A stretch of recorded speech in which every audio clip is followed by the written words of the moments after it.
Selamat pagi Bapak, perkenalkan saya dengan Dr. Widya. Ini benar dengan Bapak Made, umurnya 35 tahun, alamatnya di Banyuasri. Benar dokter, baik Bapak. Di sini berdasarkan rekam medis, Bapak terkena luka robek karena senjata tajam ya Bapak ya. Iya, benar dokter, baik. Di sini akan saya lihat dulu lukanya Bapak. Baik, di sini karena Bapak menderita luka robek atau luka laserasi di bagian lengan bawahnya dengan panjang luka sekitar 5 cm dan juga kedalamannya ini tidak menembus fasia atau di daerah sukutan, dan juga lukanya termasuk luka lurus, tidak ada pendarahan dan juga tepi lukanya itu teratur. Maka di sini akan saya lakukan prosedur dari penjahitan luka yang berguna untuk menutup luka Bapak Pak ya, dan juga agar proses penyembuhan lukanya menjadi lebih cepat dengan prosedur di mana di sini saya akan menggunakan jarum dan juga benang yang akan saya jahitkan ke luka Bapak. Dengan terlebih dahulu saya bersihkan dan juga saya berikan krim anestesi ataupun anestesi topikal maksud saya, dengan tujuan untuk mengurangi rasa sakitnya, dan nanti akan saya tutup kembali menggunakan perban. Sebelumnya di sini untuk resiko dari tindakan ini adalah infeksi dan juga adanya skar satu bekas luka. Sebelumnya apakah Bapak bersedia Pak? Bersedia dokter? Baik, di sini Bapak silahkan menunggu sebentar sembari saya akan mempersiapkan APD dan juga alat-alatnya. Untuk alat-alatnya yang digunakan di sini ada APD yang diperlukan, ada handscoon, kemudian ada apron, ada pencuci tangan, dan kemudian ada masker, ada head cap. Lalu untuk hacking setnya di sini ada pinset chirurgis, ada pinset anatomi, kemudian ada needle holder, ada gunting benang, kemudian ada spade. Di sini spade-nya sudah saya berikan lidocaine sebanyak lidocaine 2% sebanyak 4 cc, dan sudah saya masukkan dan sudah saya siapkan dalam keadaan steril. Di sini juga ada kasa steril, kemudian ada Supratul, ada Hipafix, dan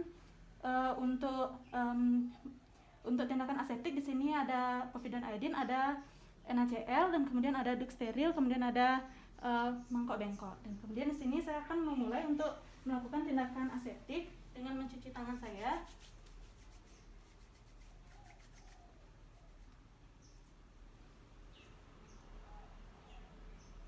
Lalu di sini saya gunakan masker dan juga apron untuk perlindungan diri. Dan yang terakhir saya akan gunakan handscoon. Handscoon yang digunakan adalah handscoon steril.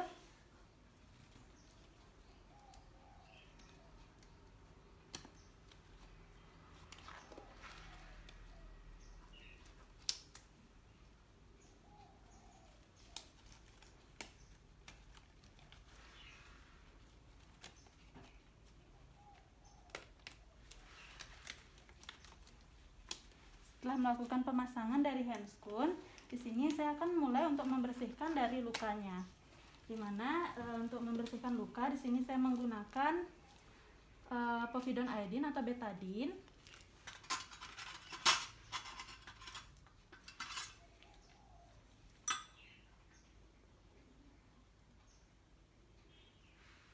Di bagian lukanya yang dari arah ke dalam keluar atau sirkuler, dan menghindari luka karena povidone iodine bersifat iritatif. Kemudian saya buang di mangkok bengkok. Kemudian setelah itu saya pasang duk steril untuk mempersempit dari lapang penjahitannya. Di sini sebenarnya duk sterilnya seharusnya digunakan yang sesuai dengan bentuk luka. Diibaratkan saja sudah sesuai dengan ukuran lukanya. Lalu dipersiapkan spade berukuran 5 cc yang telah berisi lidocaine 2%, dimana di sini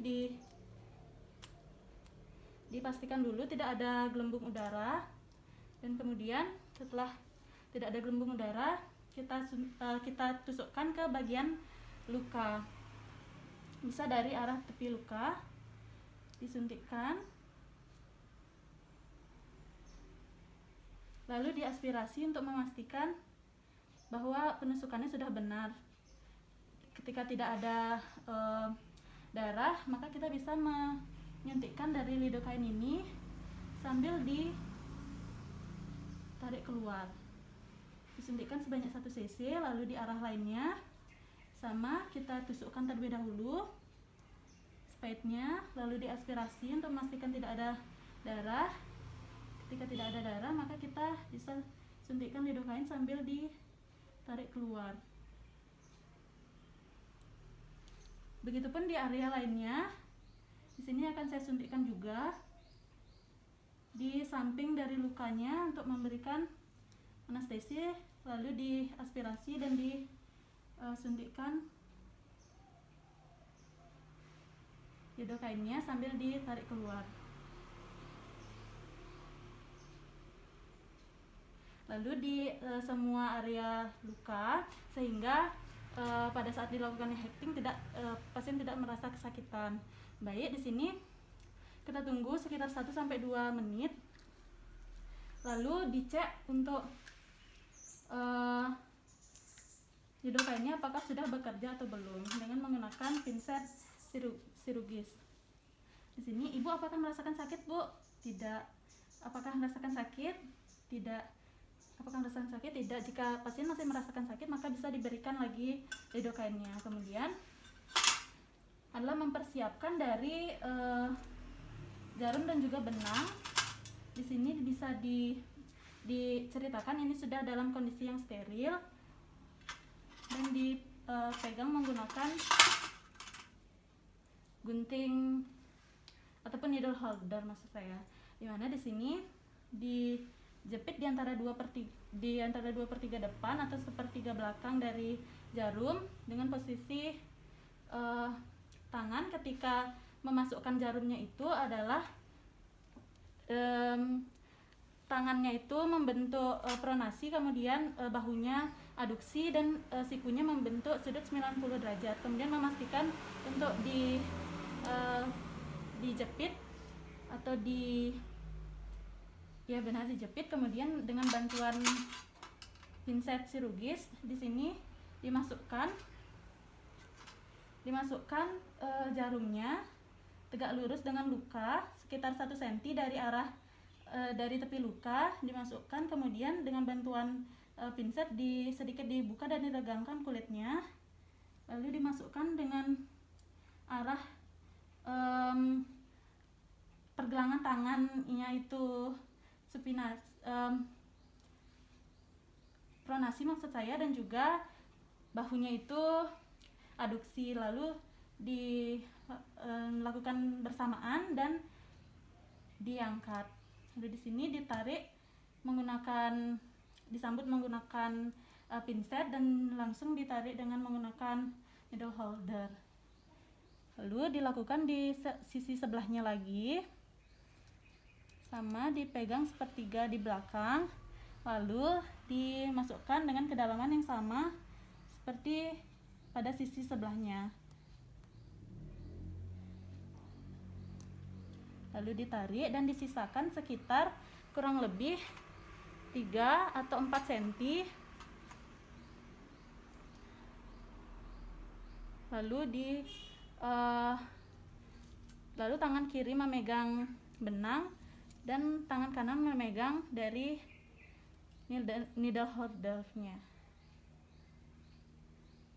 Kemudian kita buat surgeon knot 2 kali dililitkan, lalu diambil ujungnya, lalu ditarik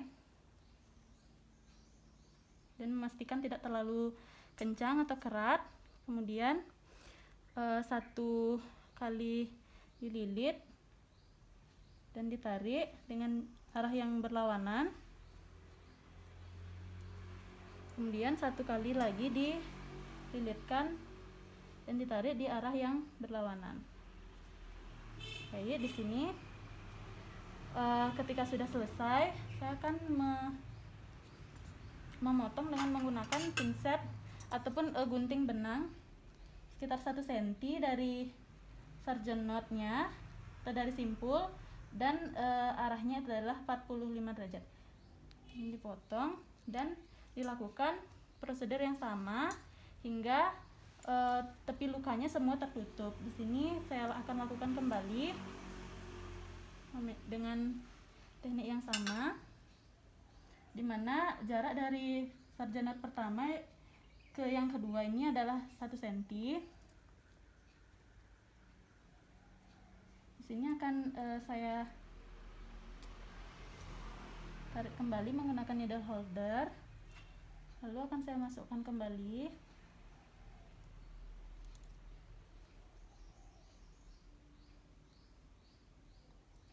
Dan akan saya kunci needle holdernya, lalu saya sisakan 3-4 cm. Kemudian akan saya buat dari sarjanatnya.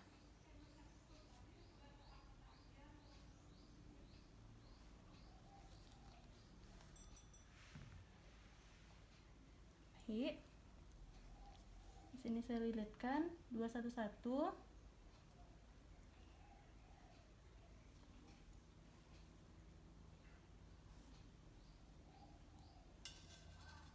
Untuk di sini akan saya potong. Untuk benang yang saya gunakan ini adalah benang yang seharusnya menggunakan benang yang non absorbable, tetapi karena keterbatasan saya menggunakan benang jenis krom ini. Kemudian kita lihat penilaian dari jahitannya, di mana di sini sisi lukanya sudah bertemu dan juga simpulnya itu tidak terlalu kuat ataupun terlalu lemah. Jadi bisa dikatakan bahwa jahitannya itu sudah benar. Jikapun salah bisa diulang seperti itu. Dan kemudian di sini saya akan merapikan terlebih dahulu untuk alat-alatnya, kemudian melepaskan duk steril. Kemudian setelah dilakukan teknik hecting, bisa dibersihkan dengan menggunakan pinset, memakai larutan salin. Kemudian di sini dibersihkan di area yang telah dilakukan hecting atau penjahitan. Kemudian diberikan povidone iodine di bagian tepi lukanya.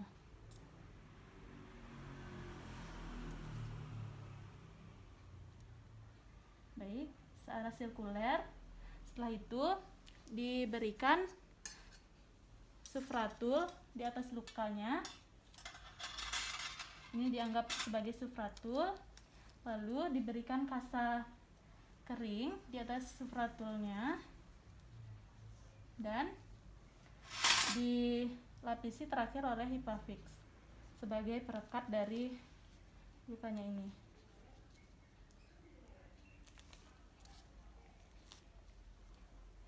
Nah, di sini akan saya rekatkan.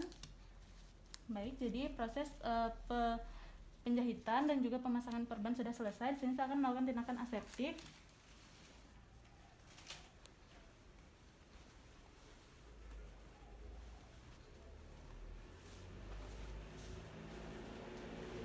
Dan akan saya cuci tangan saya, lalu berikan KIE kepada pasien.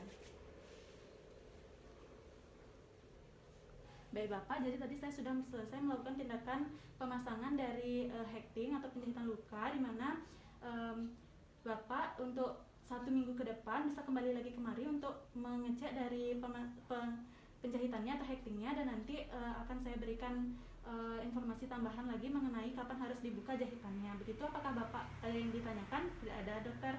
Baik, terima kasih Bapak, semoga lekas sembuh.